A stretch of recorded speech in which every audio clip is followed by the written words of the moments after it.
আলহামদুলিল্লাহ আমাদের সামনে কুরবানির মাস আসতেছে, জিলহজ মাস আসতেছে। জিলহজ মাসে আমাদের কি করণীয়, কি বর্জনীয়? জিলহজ মাসের প্রথম 10 দিন কোন কোন আমল করতে হয়, এই বিষয়ে আমরা সকলে কোরআন হাদিস থেকে জানতে এবং শিখব ইনশাআল্লাহ। আল্লাহ বলেন ইন্না ইদ্দাতাশ শুরুরি ইনদাল্লাহি 12 শাহরান ফি কিতাবিল্লাহ। আল্লাহ বলেন আমার নিকট মাসের গণনা হচ্ছে 12টি। 12 মাসে 1 বছর হয়, এটা কার নিকট? আল্লাহ তাআলার হিসাব। আল্লাহ বলেন 12 মাসে 1 বছর হয়। 12টি মাস আমি তোমাদেরকে নিবন্ধন করে দিয়েছি, তোমরা যখন মাস গণনা করবা তখন 12 মাসে 1 বছর গণনা করবা। কার কথা? আল্লাহ তাআলা। মিনহা আরবাআতুন হুরুম, এর মধ্যে 12টি মাসের মধ্যে 4টি মাস হচ্ছে সম্মানিত। সুবহানাল্লাহ।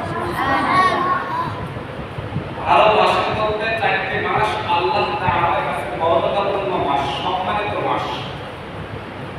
এখন কোন 4টি মাস সম্মানিত? কোরআনের মধ্যে নাই, হাদিসের মধ্যে আছে। কোরআনের মধ্যে নাই, হাদিসের মধ্যে আছে। নবীজি বলেন এর মধ্যে 4টি মাস, 4টি সম্মানিত মাসের মধ্যে একটা হচ্ছে রমজান মাসের আগের মাস, মানে রজব মাস। কোন মাস? রজব মাস কি আমাদের মাঝে আছে না চলে গেছে? তারপর হচ্ছে 3টা একাধারে 3 মাস ধারাবাহিকভাবে জিলহজ, মুহররম। এখন আমরা যে মাসের মধ্যে বসবাস করতেছি এই মাসের নাম কি? জিলহজ মাস। আজকে জিলহজ মাসের কয় তারিখ? 7 তারিখ। হ্যাঁ, জিলহজ মাসের 7 তারিখ আছে, 30 তারিখ। কয় তারিখ? 30 তারিখ। আপনারা 7 তারিখ বললেন তো জুন মাসের কথা বলবেন, জুন মাস বলতে জিলহজ মাস আজকে সম্ভবত 30 তারিখ। হ্যাঁ, কালকে থেকে 1 তারিখ শুরু হবে, রাত থেকে 1 তারিখ শুরু হবে। তাহলে এই জিলহজ মাসে প্রথম 10 দিন আমাদের কিছু আমল আছে। এই আমলগুলো আমাদের জানা খুব প্রয়োজন, দরকার। আমরা যদি আমলগুলো জানতে পারি তাহলে এই আমল না করতে সহজ হয়, ঠিক কি না বলেন? আগে তো আমাকে জানতে হবে কোন আমল করতে হবে, কোন মাস, কোন আমলগুলো কোন কোন মাসে নবীজি করতে বলেছেন, সাহাবায়ে কেরাম করছেন, কিতাবের মধ্যে পাওয়া যায়, হাদিসের মধ্যে পাওয়া যায়। এই আমলগুলো আমরা যদি জানতে পারি, শিখতে পারি, মুখস্থ রাখতে পারি, তাহলে মাস আসার সঙ্গে সঙ্গে আমল করা সম্ভব। ঠিক কি না বলেন? ঠিক। আল্লাহ বলেন আলা তাযলিমু ফিহিন্না আনফুসাকুম।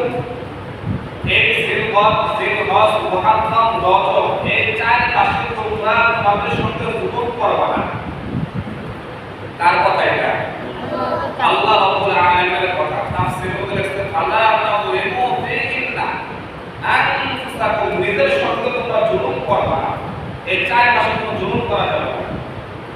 নিজের সঙ্গে জুলুম করা মানে আমি আবার হাতের সঙ্গে জুলুম করা মানে হাত দ্বারা অন্যায় কাজ করা, হাতের সঙ্গে জুলুম করা।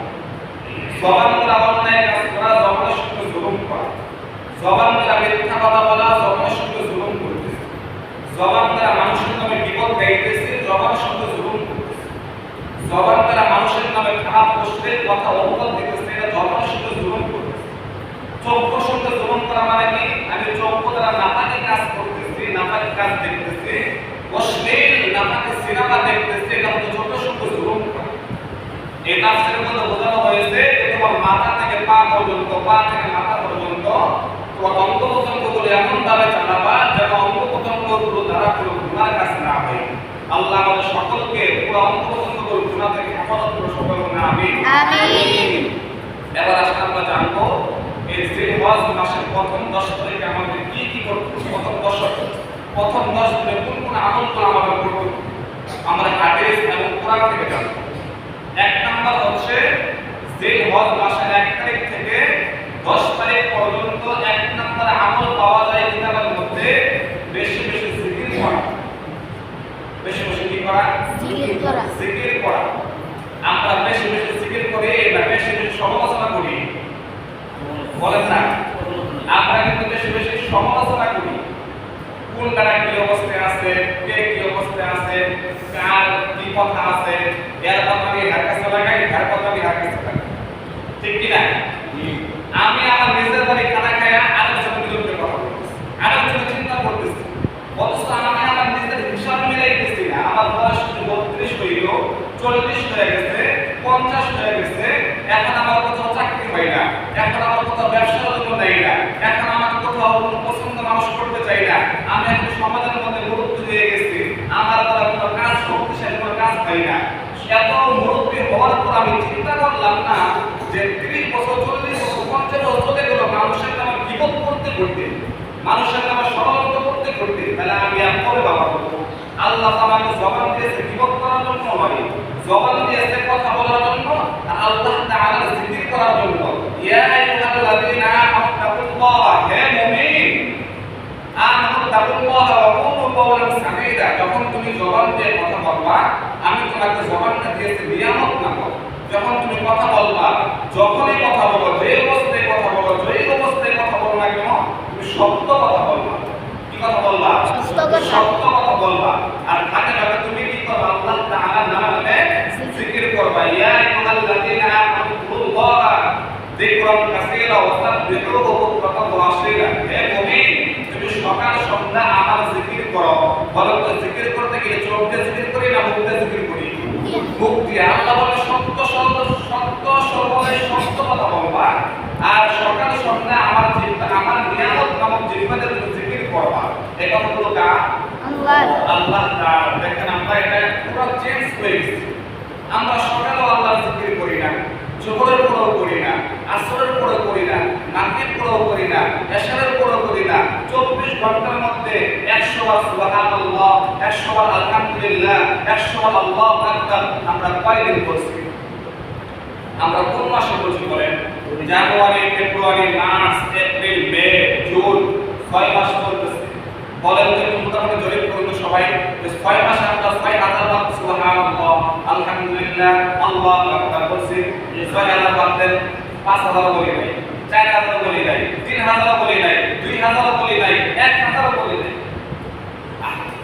আমরা চিন্তাই করতেছি না। একবার কোনো বান্দা যদি জবান দিয়ে সুবহানাল্লাহ বের করে, সুবহানাল্লাহ অর্থ হচ্ছে আল্লাহ তাআলা পবিত্র। সুবহানাল্লাহ। এই যে একবার সুবহানাল্লাহ বলছেন, আপনি কি বললেন? আল্লাহ তাআলা পবিত্র। আল্লাহ বলে, বান্দা তুমি আমাকে পবিত্র বললেও আমি পবিত্র, না বললেও আমি পবিত্র।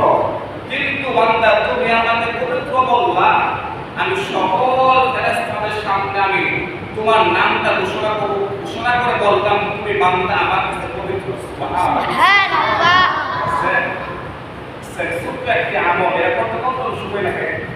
কতক্ষণ সময় লাগে?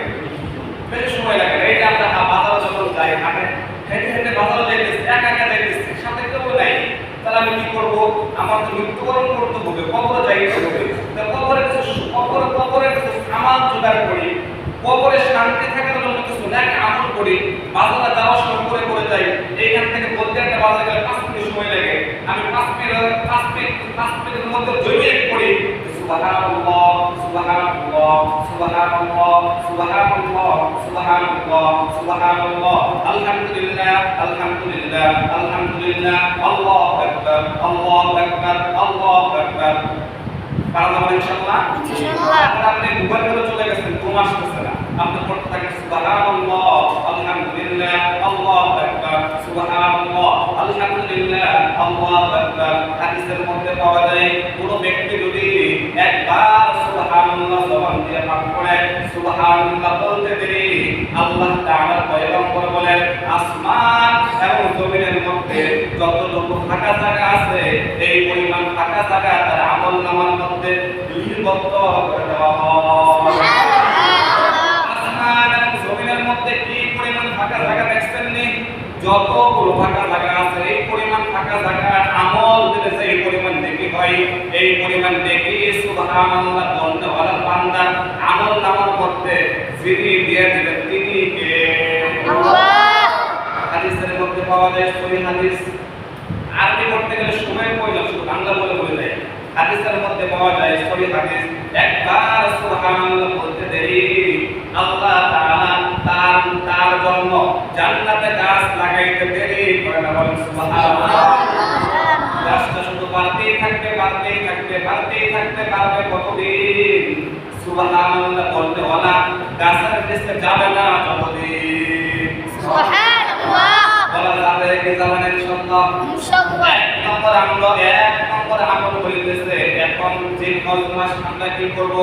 আগামী কালকে থেকে 10 দিন কেমন ভাবে নিজেকে প্রয়োগ করব, সিস্টেম করব যে কমসে কম সকালবেলা 100 বার সুবহানাল্লাহ, মাগরিবের পর 100 বার সুবহানাল্লাহ, সকালবেলা 100 বার আলহামদুলিল্লাহ, মাগরিব পর 100 বার আলহামদুলিল্লাহ, সকালবেলা 100 বার আল্লাহু আকবার, মাগরিব পর 100 বার আল্লাহু আকবার পড়া যাবে ইনশাআল্লাহ। ইনশাআল্লাহ। আল্লাহ বলে যে ফাদকুরুনি আযকুরুকুম ওয়াশকুরুনি ওয়ালা তাকফুরুন, বান্দা তুমি আমাকে ডাকতে দেরি, আমি আল্লাহ তাআলা তোমার ডাকে সাড়া দিতে দেরি। সুবহানাল্লাহ। সুবহানাল্লাহ।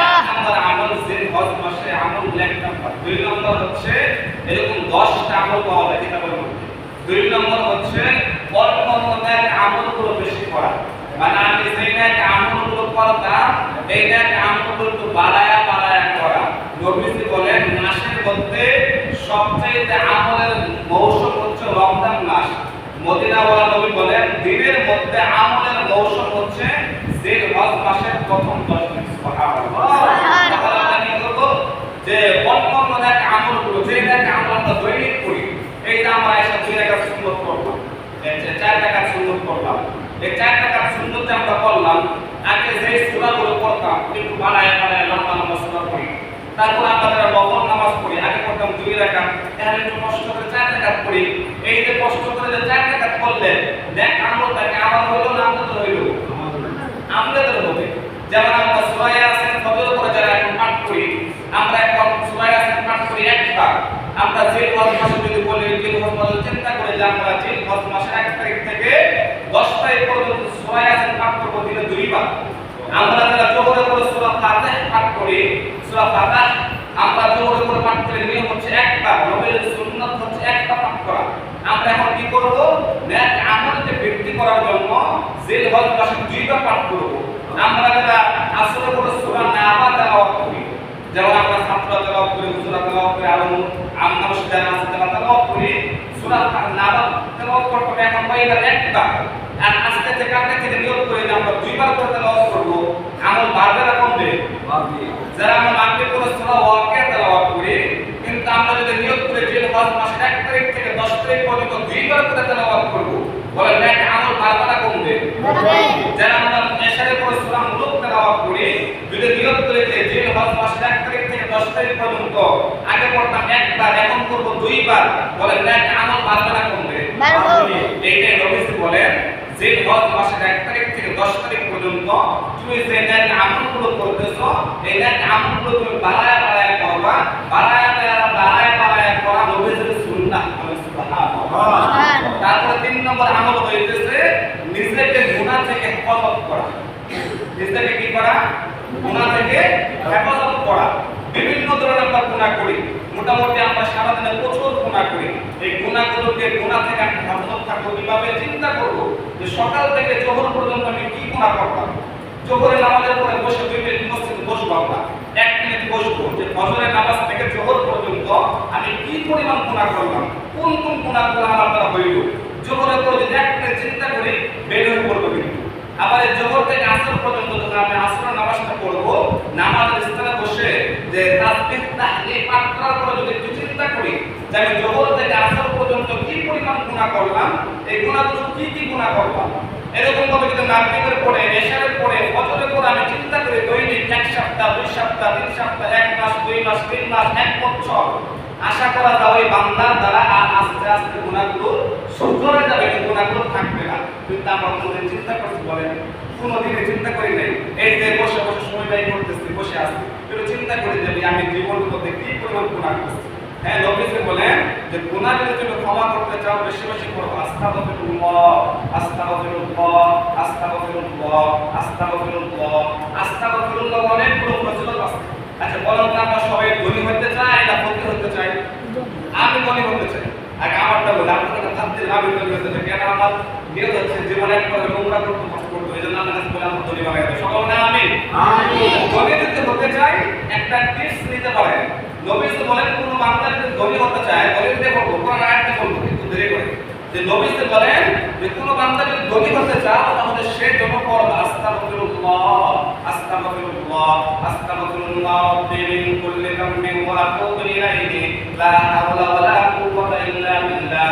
কোরআনের মধ্যে আল্লাহ বলেন ইউরসিলিস সামা আলাইকুম মিদরারা, এখানে হামজা করে নাই, ঠিক আছে কিনা?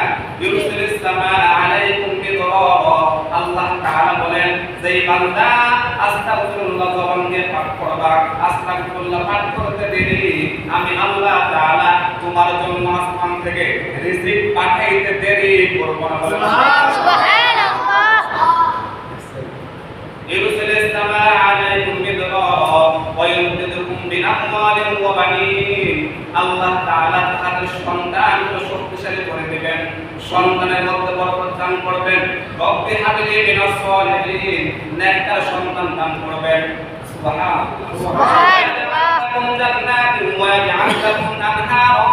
আল্লাহ তাআলা তাদের সম্পদ বৃদ্ধি করে দিবেন। তাহলে আমাদের সন্তান নেককার সন্তান দরকার আছে না নাই? আমাদের সম্পদ বৃদ্ধি হওয়া দরকার আছে না নাই? আমাদের রিজিক বৃদ্ধি হওয়া দরকার আছে না নাই? তাহলে মানুষের পিছনে না ঘুরে এখন একটু আল্লাহর পিছনে ঘুরেন না, একটু আল্লাহর নিয়মটা চালু রাখেন না, নবীর সুন্নাতটা পালন করেন, দেখেন পাওয়া যায় কিনা। তারপরে 4 নম্বর আমল হইতেছে হজ পালন করা, 5 নম্বর আমল হইতেছে আল্লাহর দেওয়া সম্পদ আল্লাহর রাস্তায় কুরবানি করা, 6 নম্বর আমল হইতেছে বেশি বেশি যে হজ মাসের 1 তারিখ থেকে 10 তারিখ পর্যন্ত তাকবীর পাঠ করা। কি তাকবীর? আল্লাহু আকবার আল্লাহু আকবার লা ইলাহা ইল্লাল্লাহ আল্লাহু আকবার আল্লাহু আকবার ওয়া লিল্লাহিল হামদ। একটু পড়া যাবে ইনশাআল্লাহ।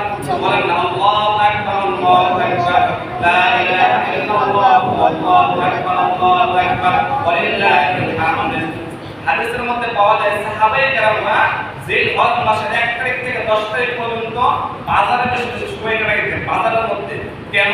টেলিভিশন দেখার জন্য না, কি করতেন? তারা 5 জন 7 জন 10 জন সাহাবী একসঙ্গে বসে বসে তাকবীর পাঠ করতেন, মানুষকে জানাইতেন যে এখন জিলহজ মাস শুরু হয়েছে, আমলের মৌসুম চলতেছে, আমলের সিজন চলতেছে, এখন তোমরা বেশি বেশি আমল করো। একসঙ্গে 5 জন 7 জন 10 জন তাকবীর পাঠ করতেন। আমরা 2 জন একসঙ্গে বসে থাকি, 20টা কথা বলতেছি, একটা পরামর্শ করতেছি, নবীর সুন্নাতকে মানা যাবে ইনশাআল্লাহ, তাকবীর দেওয়া যাবে ইনশাআল্লাহ। যে তাকবীর অর্থ কি? আল্লাহু আকবার আল্লাহু আকবার, আল্লাহ তাআলা পড়ো, আল্লাহ তাআলা পড়ো, লা ইলাহা ইল্লাল্লাহ, আল্লাহ ছাড়া কোনো মাবুদ নাই, আসলে আল্লাহ ছাড়া কোনো মাবুদ নাই, আল্লাহু আকবার আল্লাহু আকবার, আল্লাহ তাআলা পড়ো, আল্লাহ তাআলা পড়ো, ওয়া লিল্লাহিল হামদ, সকল প্রশংসা আল্লাহ তাআলার জন্য। সুবহানাল্লাহ। তারপরে আমল হচ্ছে তাকবীর পাঠ করা, যে হজ মাসের 1 তারিখ থেকে 9 তারিখ পর্যন্ত টানা রোজা রাখা, যারা পারেন সে রোজা রাখবো। তারপর আরেকটা আমল হচ্ছে যে হজ মাসের 9 তারিখে রোজা রাখা। নবী হাদিসের মধ্যে বলেন, আমরা হাদিসের মধ্যে বলেন কোন ব্যক্তি যদি যে হজ মাসের 9 তারিখে রোজা রাখে তাহলে তার জীবনের পিছনে এক বছরের গুনাহ আল্লাহ ক্ষমা করে দেন, আর সামনের 1 বছরের গুনাহ আল্লাহ তাআলা ক্ষমা করে দেন। সুবহানাল্লাহ। মুফাসসিরগণ লেখেন, কয়েকজন মুফাসসিরগণ কিতাবের মধ্যে দেখলাম তারা মতভেদ বিরোধ করছেন যে সামনের 1 বছর গুনাহ আল্লাহ মাফ করবে, এটা ইঙ্গিত কি বলেছে আল্লাহ তাআলা? জিলহজ মাসের 9 তারিখে রোজা রাখার জন্য রোজাটা যদি আল্লাহর কাছে কবুল হয় অবশ্যই আল্লাহ তাআলা ওই বান্দাকে আর 1 বছর হায়াত দিবেন বলে। সুবহানাল্লাহ। আর 10 নম্বর আমল হইতেছে কি করব আমরা? ঈদের দিনের সুন্নাতগুলো আমল করব। ঈদের দিনের সুন্নাত আমল কি এক দিনে শেষ করে দিই। 1 নম্বর হচ্ছে ঈদের দিন সকাল সকাল ঘুম থেকে গোসল করা, 2 নম্বর নবীর সুন্নাত থেকে মিসওয়াক করা, সকাল সকাল ঘুম থেকে ওঠা, 2 নম্বর হচ্ছে মিসওয়াক করা, 3 নম্বর গোসল করা, 4 নম্বর ভালো কাপড় পরিধান করা, 5 নম্বর একটু শ্বাসগুস করা, যে শ্বাসটা আমরা বিয়ার শুরু করেছিলাম ঠিক ততটুকু ভাবে এর সঙ্গে শ্বাসটা করার পবিত্র সুন্নাত। তারপর আমল হচ্ছে ঈদের দিন না খেয়ে, ঈদুল আজহার দিন না খেয়ে হেঁটে হেঁটে যাওয়া, যাওয়ার সময় তাকবীর পড়ে পড়ে যাওয়া, আসার সময় তাকবীর পড়ে পড়ে আসা, আর আগে ঈদগাহে যাওয়া, যথাসম্ভব ঈদগাহে নামাজ পড়া, খুতবা শ্রবণ করা, তারপরে যখন আমরা আসবো আসার সময় একটা রাস্তাতে আসা, যাওয়ার সময় রাস্তাতে যাওয়া। আল্লাহ আমাদের সকলকে আমল করার তৌফিক দান করুন। আমিন।